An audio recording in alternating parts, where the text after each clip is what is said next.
रोहन, फिर से? Sorry baby. What sorry?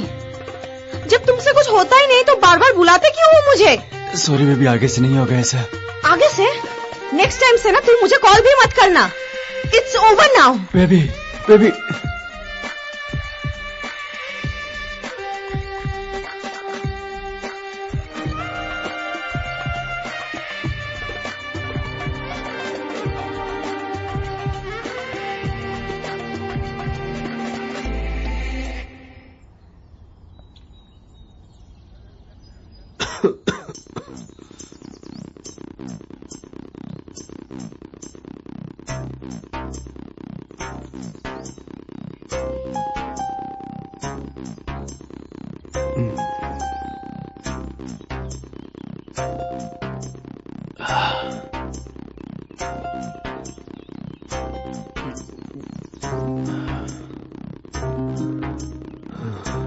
Rohan बेटा, तुम्हारी माँ तो हमें पहले ही छोड़ के जा चुकी है और मेरी इस बीमारी का भी कुछ नहीं कह सकते कि मैं भी कब चला जाऊं।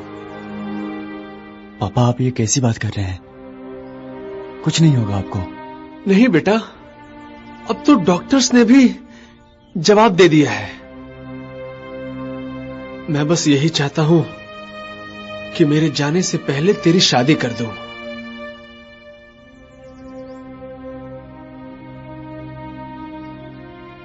क्या हुआ बेटा रोहन?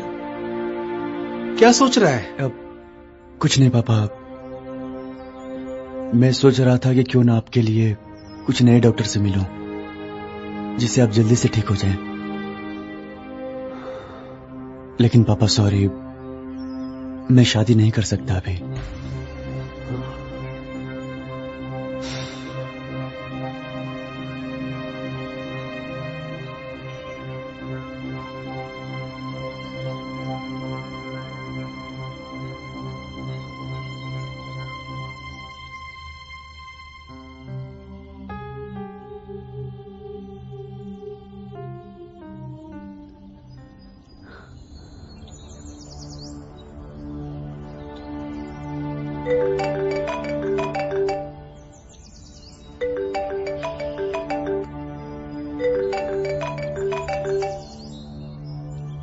हेलो। हेलो बेटा निखिल, मुझे तुमसे कुछ बात करनी थी। हाँ अंकल, बोलिए ना। बेटा, रोहन से मैं जब भी उसकी शादी की बात करता हूं, ये क्यों मना कर देता है? बेटा, तुम तो उसके बेस्ट फ्रेंड हो, तुम्हें तो सब पता ही होगा। अंकल, मैं कैसे बताऊं आपको रीजन?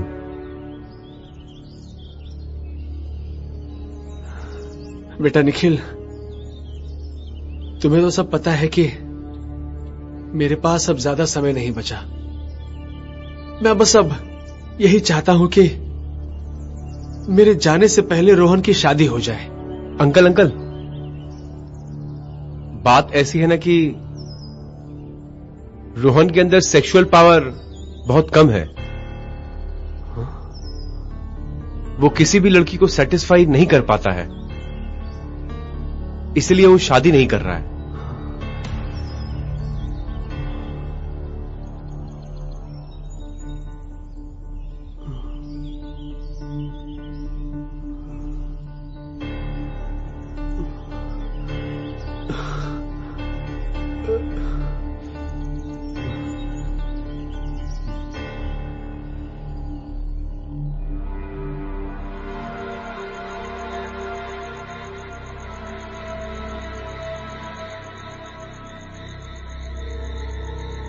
हल्द्यानी बाबा की जय हो। चिरंजीव भवा।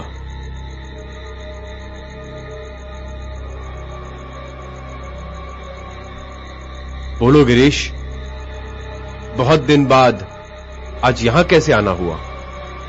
बाबा, आज से बहुत साल पहले जब मैं संभोग नहीं कर पाता था, तो आपने अपनी विद्या से मुझे ऐसी पावर दी थी जिससे मैं आज भी उसी पावर के साथ संभोग कर सकता हूं।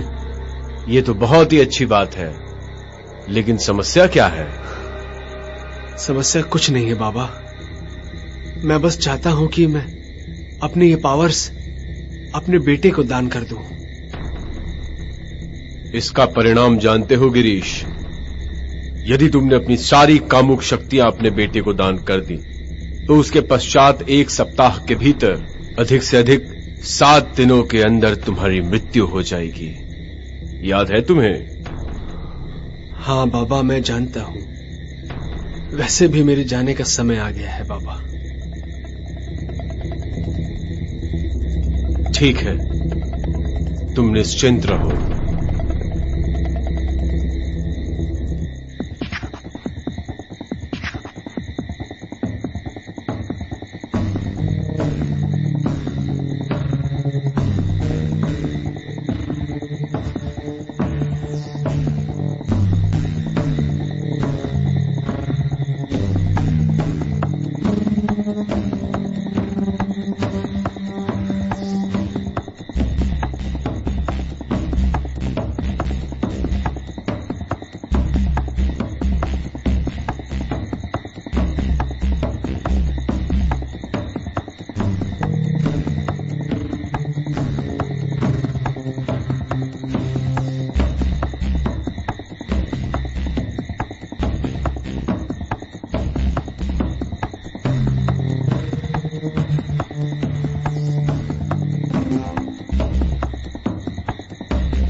बाबा,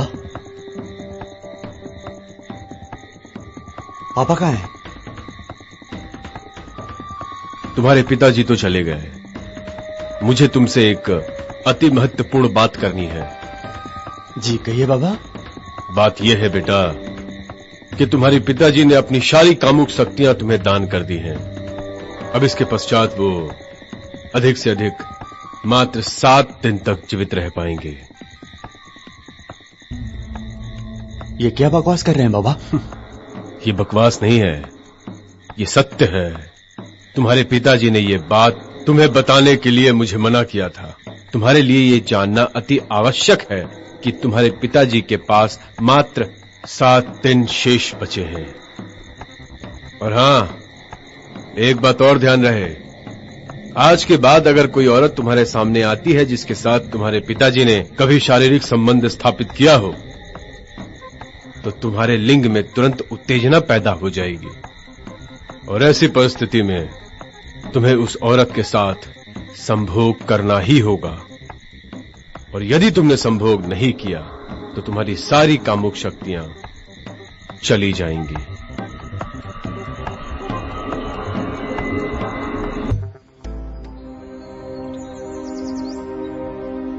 हाँ भाई बोलना।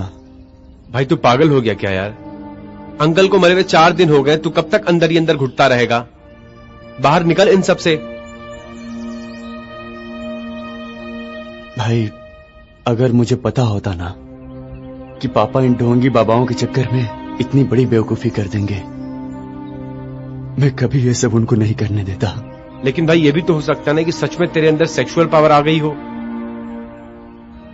अरे यार कुछ भी कह रहा है। और पता है यार वो बाबा क्या कह रहा था?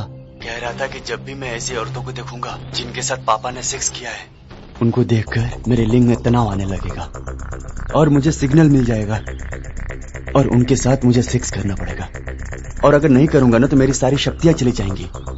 ऐसा कह रहा था बाबा यार वो। यार अंकल तो शरीफ आदमी थे यार। वही तो भाई, माँ के जाने के बाद पापा ने आज तक किसी की तरफ आंख उठाकर भी नहीं देखा। सेक्स तो बहुत दूर की बात है यार। कैसे हो बेटा? परमिंदर आंटी, अच्छा सुन, गेट पर कोई आया है, मैं तुझे बाद में कॉल करता हूँ। चल ठीक है, चलेगा, चल। मुझे पता था तुम अकेले बहुत उदास हो रहे होगे, बस देखने चली आई। अरे आंटी कोई बात नहीं। अब आइए बैठिए। हाँ।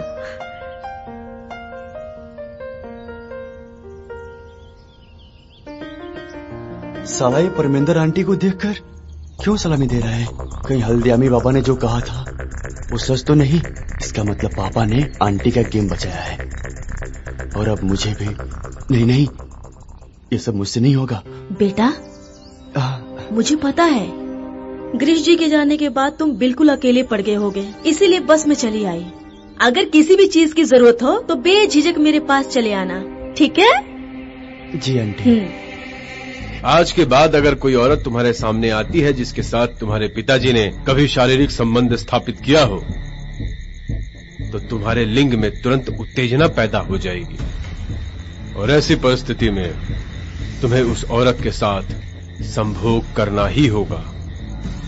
और यदि तुमने संभोग नहीं किया तो तुम्हारी सारी कामुक शक्तियां चली जाएंगी। सलग कैसे पता किया जाए कि बाबा सच बोल रहे हैं या झूठ? कहीं मिली हुई शक्तियां वापस नहीं चली जाए। चलो अब मैं चलती हूँ। अच्छा आंटी। हाँ? 1 मिनट बैठिए। कुछ टाइम के लिए और बैठिए। हाँ हाँ बिल्कुल। आंटी जी एक बात कहूँ आपसे। हाँ? पापा के जाने के बाद कहीं न कहीं आप भी अकेली हो गई होंगी। क्या मतलब? हाँ, पापा ने कभी मुझे बताया था कि पापा और आप एक दूसरे के काफी करीब थे। गिरीश जी ने तुम्हें वो सब कुछ बता दिया? जी आंटी।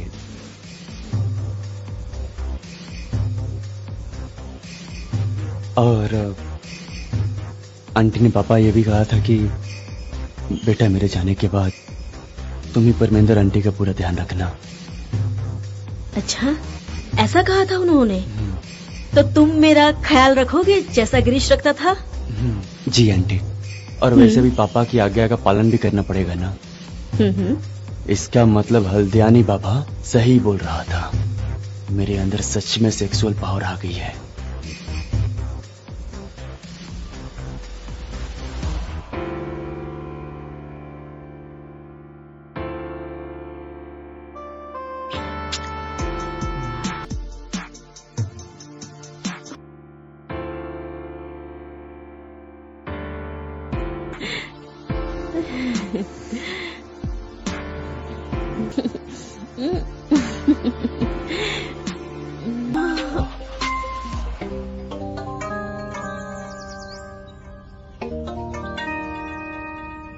अरे क्या बताऊं भाई, बस तू ये समझ ले, आज मेरे एक राउंड में ना आंटी जी के 3 राउंड हो गए। अबे साले, तेरे बाप को कितना शरीफ लोग समझते थे यार, लेकिन तेरा बाप तो रंगीन निकला रे।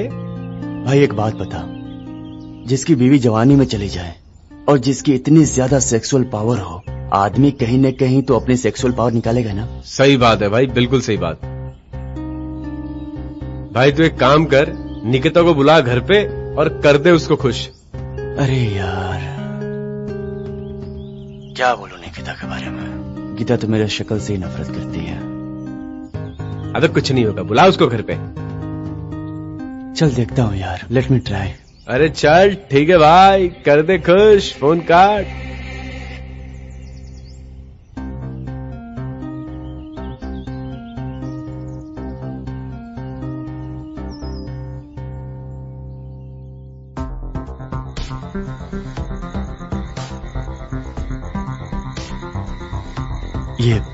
ये साला निकिता को देखकर क्यों सिग्नल दे रहा है?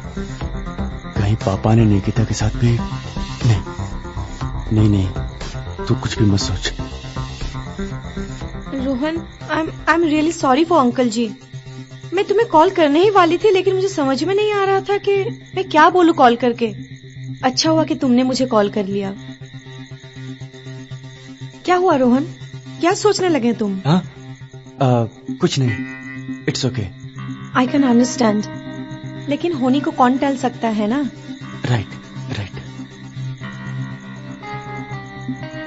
पता तो लगाना पड़ेगा रोहन, ये सच है या नहीं। अगर इसने मेरे पापा के साथ किया है तो मैं इसे बिल्कुल नहीं छोड़ूंगा।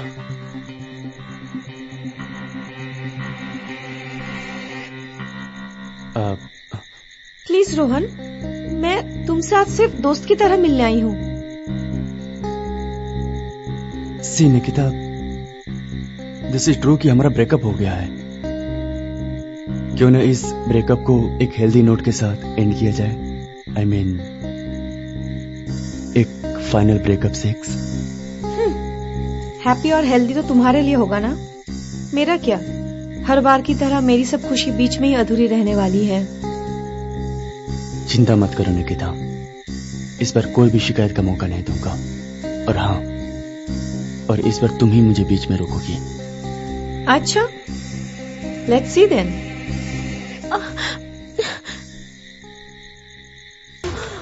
बोला था ना शिकायत का मौका नहीं दूंगा।